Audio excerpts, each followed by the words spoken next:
So, Omori has a manga adaptation now. That's pretty cool.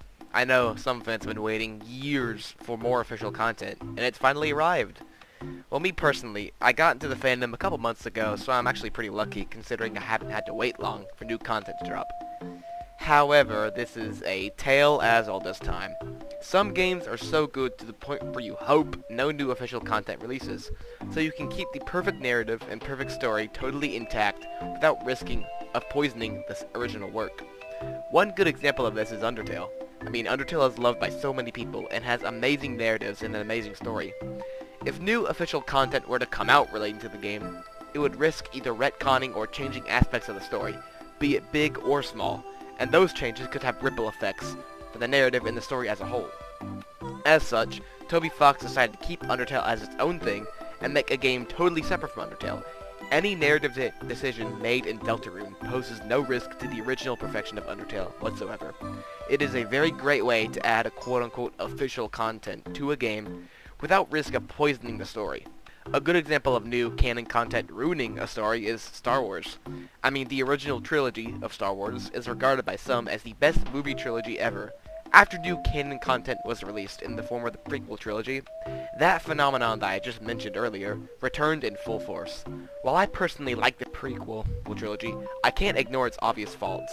The Disney sequel trilogy, however, I think everyone knows how that went. New canon content was added to a story, retroactively ruining it. This is the risk you run when adding new content to an already nigh-perfect story. Now, some of you might be saying the Omori manga ruins the original story, based off what I'm saying and where I'm leading this conversation to. And to that I say, no. The manga adaptation is its own separate thing from the original game. It's so different in so many ways that I would honestly consider it a totally different story. However, the story that we did get in the manga it sets a very rocky foundation for the rest of the manga. I'll put it that way. I honestly do not think it's looking that good for the future of the manga. Let me just explain what I think from the beginning. Alright, first off, I just want to talk about this real fast. The first couple panels are extremely jarring. A flashback to a memory that you discover in the last few hours of gameplay of the original game, and then you have the violin. Okay, the reason the scene was done so well in the original game was because the violin was foreshadowed as a symbol of friendship and bonding throughout the entire game. During the scene in Memory Lane, you really get to see the violin's symbolism to its fullest. There isn't any implication that everyone pitched in for the violin, making the first photo in the photo album seem like, oh hey, he got a violin. That's pretty cool. It's only after it's revealed that everyone contributed to the violin that it adds so much more emotional value to this motif. This is only amplified by the connotations of Sunny destroying the violin, and Sunny also using the violin as his primary weapon against Omori in the final fight. When Sunny destroys the violin, we don't think much of it. It's only after it's revealed that it was a present that everyone contributed to that it gains so much more narrative value. A gift that his friends spent the entire summer slaving over that he destroyed in a moment of anger. It's tried and true good writing. A motif is established, the implications of it are foreshadowed throughout the game, the motif is explained and has a narrative payoff. It's just a great testament to how good the story is. But if you take a look at the manga, it's just instantly brought up in the first panel. The narrative payoff and the weight of the violin and its connotations don't exist because they're immediately confirmed. The scene is cool, and I like how Mari becomes so deformed and scares the living shit out of Sunny. But that brings up another problem. Isn't Sunny supposed to be in headspace repressing everything? Omori, the character, is meant to serve as a guardian to prevent anything relating to the truth from seeping into Sunny's conscience. That's the whole weight of the Omori versus Sunny arc, I guess it is. Sunny relied on Omori too much for protection, and now he can't even dwell upon anything relating to the truth, lest Omori take control and eradicate whatever's reminding him of the truth.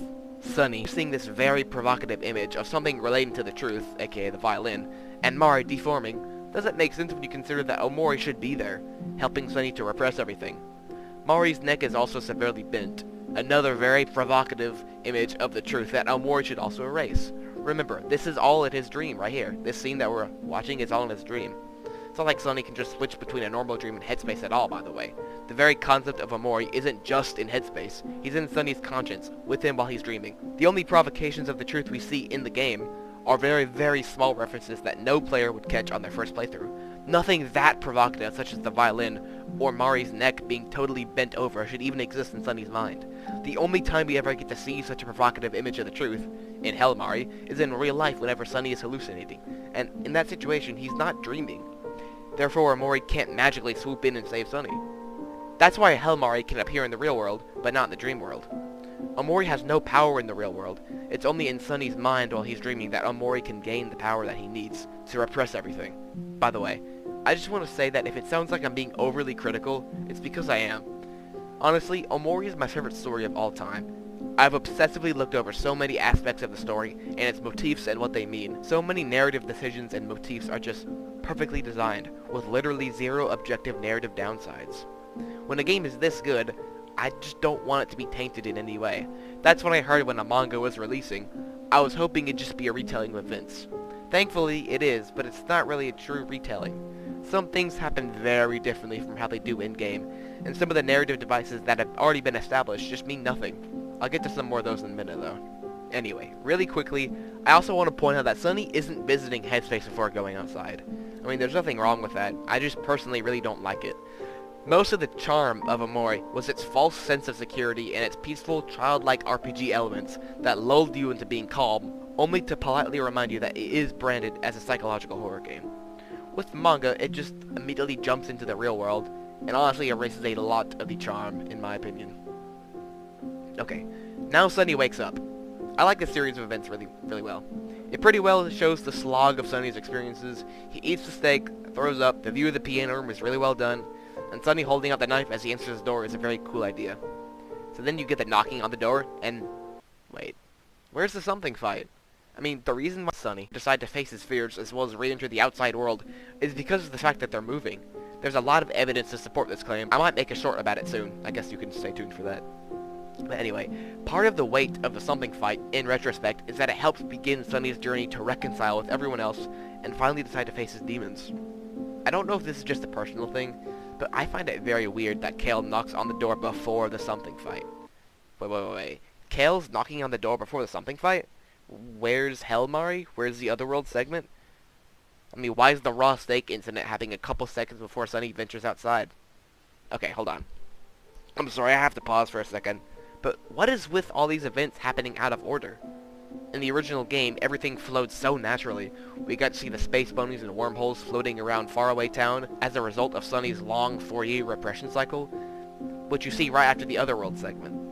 The mere presence of those creatures suddenly adds a ton of pity for Sunny's situation. He's seeing entities from Headspace in real life, so it adds a lot more of Sunny's trauma and his willingness to stay asleep all the time and just imagine everything. But now, we don't really even get that narrative hint, because we don't see any of those creatures. That's literally just an opportunity for good writing and good implications being deleted for no reason. Everything is just really out of order. Okay. Sunny opens the door and... okay, why did he do that so hastily? In the original game, Sunny is supposed to be hesitant to go outside. He's not even sure if Kel is real because of the traumatic-ass Hell Mari jump scare. You literally see him take his time and have the choice on whether or not he wants to open the door or not. He's very obviously conflicted in the original game, but in the manga, it looks like bro just immediately heard Kel and blindly believed him. I mean, okay, let's just keep going. They talk a bit, the walk is pretty cool. They probably should have included more Sunny looking wistfully at the areas around him that he hasn't seen in 4 years. It also would have been it would have been a very good opportunity to include wormholes and space bunnies and Captain Spaceboy to symbolize the blurring lines between reality and heads... oh, wait, that's there in the original game, and absent in the manga for no reason. That's just extra character development from Sunny deleted. Okay, anyway, nice banter and hobbies. The character interactions between them is funny. Okay, we get to this panel which is done extremely well, but this part is done phenomenally. I will say that. Sunny's reaction to seeing Basil and Basil's reaction to seeing Sunny is done extremely well. The way they look at each other is just done so well. Then you have Aubrey bullying Basil, and where are the hooligans? Okay, Basil gets walloped by the bat, and okay, hold on. Aubrey is surprised to see Sunny in the original game. She's very taken aback. The whole Sunny's here part is done very well in the game, and her character portrait looks really surprised. And in this, despite her saying, wow, I don't believe it, she doesn't look surprised at all. She's just extremely direct to Sunny about her vitriol. Okay, she's really direct. This panel is done very nicely. More berating of Sunny, a little too much, and then... okay, are you kidding me? Seriously, already? It's already revealed that Mari's dead? That's revealed way too early. Okay, hold on. Mari's presence in headspace is supposed to be warm and loving until it's revealed that she's dead, to which her presence is somewhat alarming throughout the rest of the game. It's very jarring seeing Mari in headspace after we learn that she died, but now the reader immediately just knows that Mari's dead and sees her in headspace. Therefore, that sense of shock when you first enter headspace after learning that Mari died, that means a lot less now. Aubrey also hints as to why she hates them. That's revealed way too early. The narrative antagonism that Aubrey has during 3 Days Left means so much less now because we know exactly why she's upset at anyone. The story behind her villainous nature has no mystery. And seriously, it's already hinted that Mari killed herself? Dog, that's revealed so much later in the game. Dude, okay, hold on. Mari's death is meant to be tragic and all, but the punch in the gut that the player feels when Hiro hints that Mari committed suicide is insane. We had the time to build up the concept of Mari's death being sad, but then it just gets cranked to 11 because of the fact that she killed herself. That's why you get such a punch in the gut in this scene. What you thought you knew just got turned on its head. Her happiness and the effect her death had on the group is shown to us, and it gets cranked up so much higher because of the fact that she killed herself. Now in the manga, there's no build-up, no hinting, no punch in the gut, no nothing. It's basically outright confirmed that she committed suicide in this panel. It's extremely hard to argue that this manga does not imply that outright. The manga didn't even bother to set up Mari as someone happy who loved those around her. Now we just get an extremely different picture, one without any narrative setups. The revelation that she's dead holds absolutely no meaning to us at this point. We don't even know who she is or anything about her. Instead of the revelation of, oh my god, all this time his sister was dead and he was dreaming about a world where she was alive, and then she didn't just die, she killed herself, we get the much less impactful, oh, this kid's sister killed herself, that's really sad. Okay, wait, hold on, there's color commentary from Sunny. Silent protagonists are good because they're blank slates where you can logically project what they're thinking at any given moment, and it goes without saying that silent protagonists are meant to be silent. This just immediately takes away that silent protagonist element in Sunny, which has been there up to this point. This scene is also supposed to largely take place in the church, making it more impactful that they're having this deep discussion in the middle of a sermon.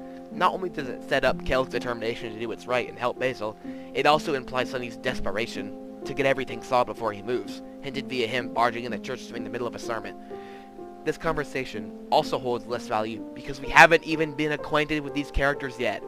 Okay, at first I've looked over how this has largely failed to narratively employ a ton of elements from the original game, but this straight up gives zero time for character development or anything.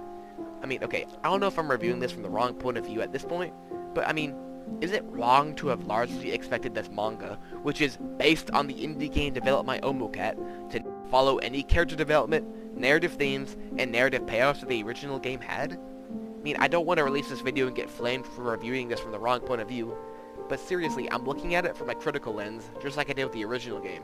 And the reason this has largely been a negative review so far isn't because I'm some kind of Omori purist. It's because this manga has fundamentally failed to develop characters prior to deep conversations. It has also failed to establish themes.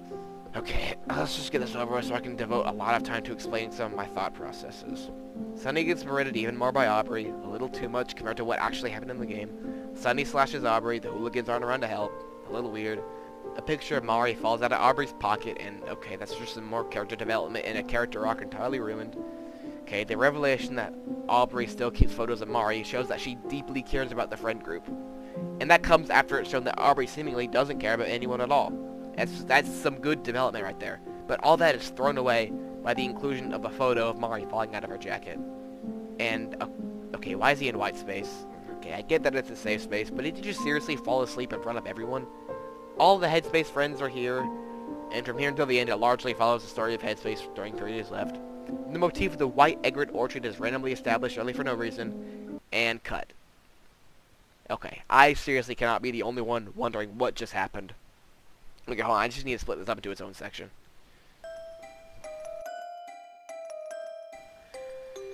Okay, I'll say this again. I cannot be the only one that was disappointed with the portrayal of this manga so far.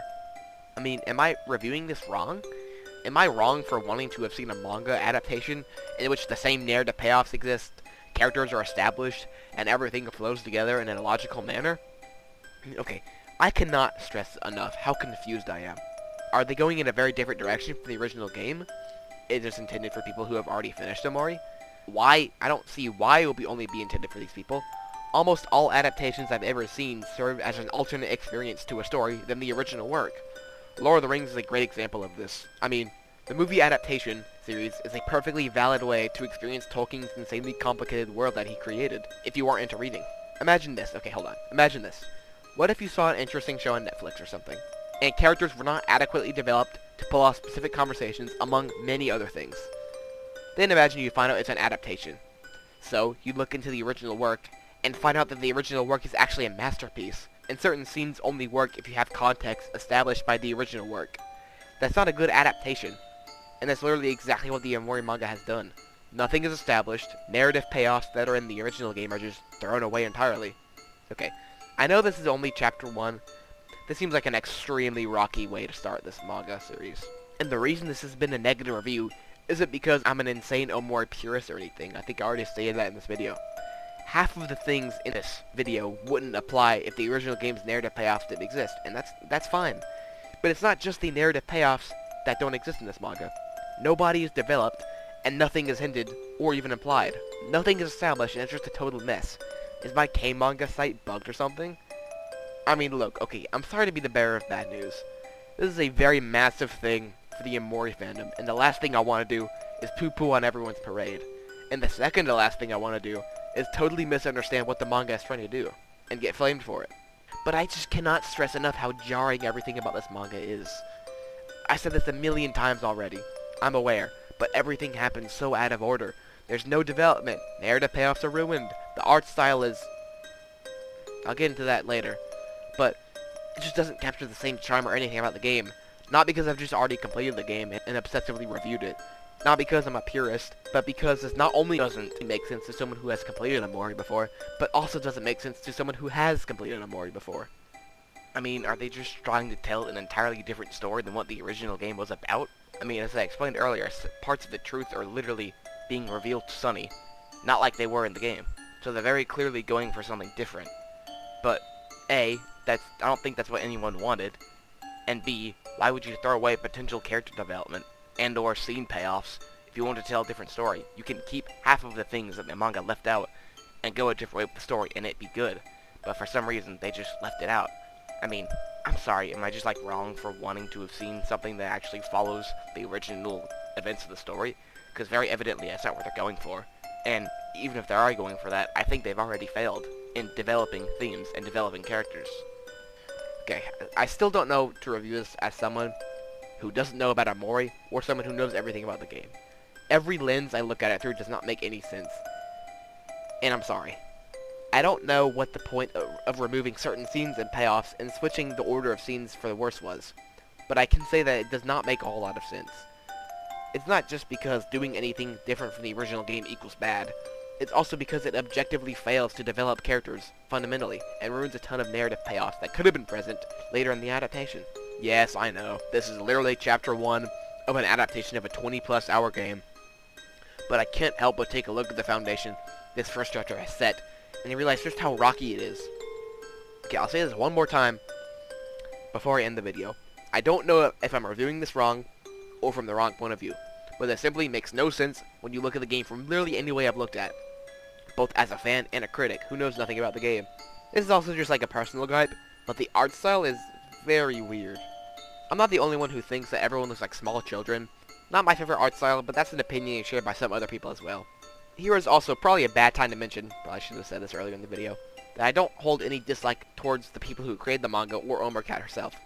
In fact, I think Omocat is awesome for creating the original game because it's so well made. But I cannot look at what they've made and review it positively. I'm sorry, like, I really am sorry. Close Dr. Giggle Touch.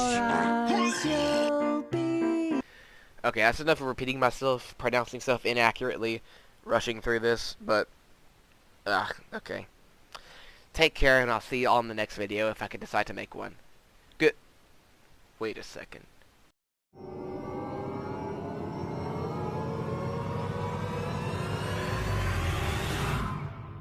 Are you